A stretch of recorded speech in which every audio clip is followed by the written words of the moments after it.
I've known Rob for the better part of probably 10 years through my work at the family court, but really we got to know each other very well through our work at the Fatherhood Coalition. I know Rob through working at the hall, so last year Danielle introduced him to me through an event we do called the Fatherhood Coalition Winter Retreat, where we bring in a bunch of dads and their kids for the day, and they go throughout the hall and learn about our values, and they do team building exercises, and the family just really bonds together. I've known Rob for a little over 3 years now.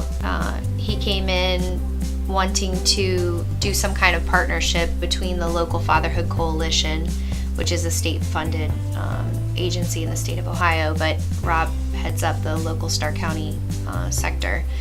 But he came in wanting to do something with the Pro Football Hall of Fame and the dads and the families that they work with, and our first joint partnership was our Day Out with Dad event. They brought, about 100 dads and their kids to the event, and then we just kept building the relationship from there. I first met Rob 4 years ago when I started at Job and Family Services in Stark County, and Rob is one of the deputies that works for me actually, so that was my first experience, and we've been together working for the last 5 years, 4 years, 4.5. So it's exciting that I have the opportunity to work with him. We got together with the Fatherhood Coalition really as a loosely associated group of people who had a similar thought, and that was how to get dads involved in their kids' lives. The dads that they're working with are facing a lot of life challenges. They've been incarcerated, they've recently been paroled, they're trying to bond with their children, they're out of work, behind on their child support, those kinds of things. So sometimes it's hard to get them to show up at events because maybe they have to work, or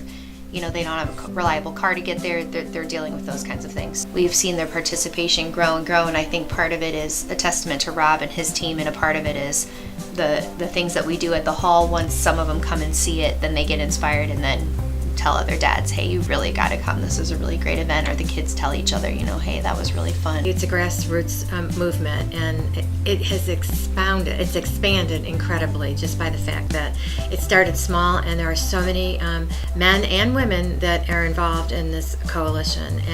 But Rob is Rob, so Rob does unusual things. He decided to head it up. He organizes like the rooms and makes sure that that he goes to all the meetings.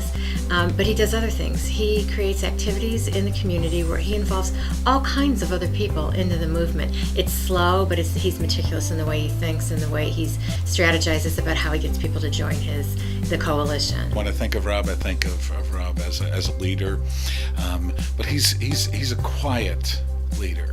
And he gets people to be motivated based on his commitment. In a meeting in which there might be 30, 35 people, he will call people by name. He will ask for opinions.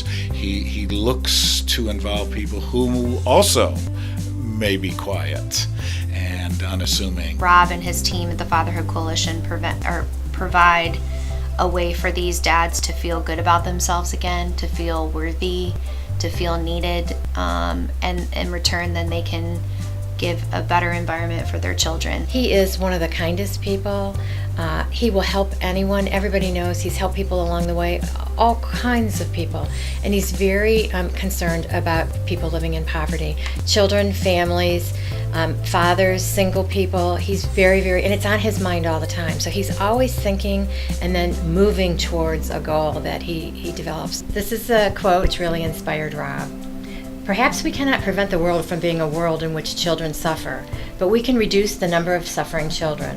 And if you don't help us, who else in the world can help us do this?